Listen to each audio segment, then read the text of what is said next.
The forced apology, her rapist, the police, and the secret recording that broke the case. Welcome back to the Justice and Injustice channel, where we uncover the most disturbing secrets of true crime cases. Imagine this nightmare. You are a child, barely 9 years old, entrusted to a new family, only to find yourself trapped in a secret world of sexual violence and terror. For years, you endure unspeakable acts at the hands of the man who promised to be your father. Then finally, you find the courage to speak the truth. You name your abuser. You beg for help. And the response you get from the very people sworn to protect you? Disbelief, accusation, and the chilling, mind-bending demand to write apology letters to the monster who raped you. This is the unthinkable story of Taylor Cadle, a woman now suing the Polk County Sheriff's Office in Florida for what she alleges is a catastrophic failure of justice. A lawsuit claiming that law enforcement, including Sheriff Grady Judd's personnel, not only accused her of lying, but allegedly coerced her into apologizing to her rapist, her adoptive father, Henry Cadle. This case is a shocking look at how the justice system, the last line of defense for the most vulnerable among us, can allegedly turn on a child victim, forcing her into an act of self-betrayal so profound it haunts her to this day. Please like and subscribe if you're new to the channel. The new home, the old terror. Ages 9 to 13. Taylor Cadle was a child seeking stability. In 2012, after spending years in foster care, she was placed into the custody of Henry Cadle and his wife. She was just 9 years old. This was supposed to be her safe harbor. Instead, the nightmare began almost immediately. According to the lawsuit, Henry Cadle allegedly sexually abused Taylor for years, right under the roof that was supposed to shelter her. From the age of 9 to 13, the abuse continued, fueled by Taylor's crushing fear. The fear that if she spoke, she would be punished, called a liar, and sent back into the instability of foster care. The sordid details laid out in the lawsuit are graphic and deeply disturbing, painting a picture of a predator who used his position of power and authority to utterly dominate a vulnerable child. Finally, in July 2016, Taylor found a glimmer of courage. She confided in a church member, a trusted person outside the terror of her home. That church member did the right thing. They reported the claims to the Polk County Sheriff's Office. The investigation had begun, but the moment Taylor needed law enforcement to be her shield, she claims they became her accuser. The interrogation of the victim. Basically, Taylor made up these allegations. When investigator Melissa Turnage and other officers interviewed the accused, Henry Cadle, the interaction, as described in the lawsuit, is nothing short of unfathomable. Listen to this quote, allegedly from investigator Turnage to the accused rapist, Henry Cadle. Basically, Taylor, plaintiff, I guess has made up these allegations, okay? That you have been sexually abusing her. Made up these allegations. The focus, Taylor alleges, was immediately shifted away from the accused and squarely onto the victim. Despite Henry Cadle allegedly boasting to law enforcement that he had sex with a lot of people in the shower with my eyes closed and refusing a polygraph test, investigator Turnage allegedly concluded in an official police report that there was no evidence Henry abused Taylor. Instead, Taylor alleges that Turnage accused her of lying during a criminal investigation. Taylor claims she was relentlessly pressured by Henry's wife into pleading guilty to the charge of lying to police.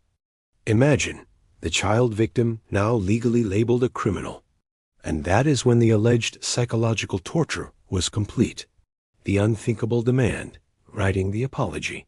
As a condition of her probation, the punishment for allegedly lying Taylor Cadle claims she was forced to write apology letters to the very people she says had failed her. The lawsuit includes 2 handwritten letters that are now central to this case. They are short, heartbreaking, and chilling documents. The first was addressed to an unnamed officer. I know what I did wasn't right, therefore I face my consequences. This will never happen again. a child apologizing to the police for speaking her truth. But the second letter is the one that sends a shiver down your spine. It was addressed to her abuser, her adoptive father, Henry Cadle. Dear Dad, I'm sorry for what I did. I didn't stop and think of my consequences. I'm sorry for what I did. I didn't stop and think. Taylor was allegedly made to apologize to her rapist for the consequence of telling the truth. This forced apology is a horrifying reversal of victim and perpetrator, a complete psychological destruction of a child's reality. It is an act of institutional betrayal that is almost unimaginable. And the result of this coerced confession and apology? Taylor Cadle, the alleged victim, was returned to Henry Cadle's custody. The secret recording, justice from the victim's hand. They thought they had won. They thought they had silenced her. They sent the alleged victim back to her abuser, armed with her forced apology. But what the police allegedly failed to do, Taylor Cadle, the then child, did herself. The very next month after being returned to Henry's custody, Taylor was given a camera. She didn't use it to document a happy childhood. She used it to document the sexual abuse.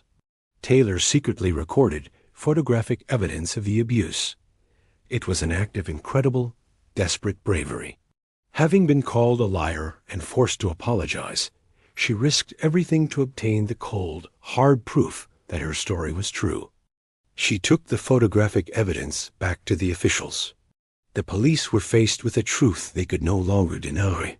The evidence from the victim herself was conclusive.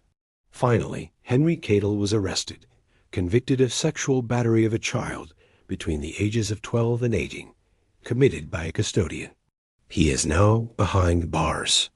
The lawsuit, accountability for institutional betrayal. Taylor Cadle is now 22 years old. She is suing the Polk County Sheriff's Office, including Sheriff Grady Judd and investigator Melissa Turnage, for the years of emotional damage and institutional failure she endured. She is asking for compensatory damages, punitive damages, and attorney's fees, a financial measure of the damage, but also a demand for public accountability. In their defense, the Polk County Sheriff's Office released a statement calling the lawsuit a publicity stunt in defending their actions, stating their deputies did an extensive investigation and made deliberate and rational decisions based upon the information and evidence we had at the time. But the evidence in the lawsuit, the graphic allegations, the documented quotes of doubt aimed at the victim, and most damningly, the handwritten apology letters, paints a starkly different, chilling picture. The true crime here is not just the original abuse, for which Henry Cadle is now serving time. The alleged second crime is the institutional failure that victimized Taylor Cadle all over again, accusing her, silencing her, and forcing her to betray herself in the most soul-crushing way. Taylor Cadle's story is a raw and terrifying testament to the fact that for victims of sexual abuse, speaking the truth is often just the first battle. The war for justice and for belief can be the hardest fight of all. And sometimes, the system designed to protect you is the very thing you have to fight hardest to overcome. Taylor Cadle's lawsuit shines a disturbing light on how victims are treated in the justice system. What are your thoughts on the police allegedly forcing a child victim to write an apology letter to her rapist? Let me know in the comments below, and subscribe for more deep dives into the pursuit of justice.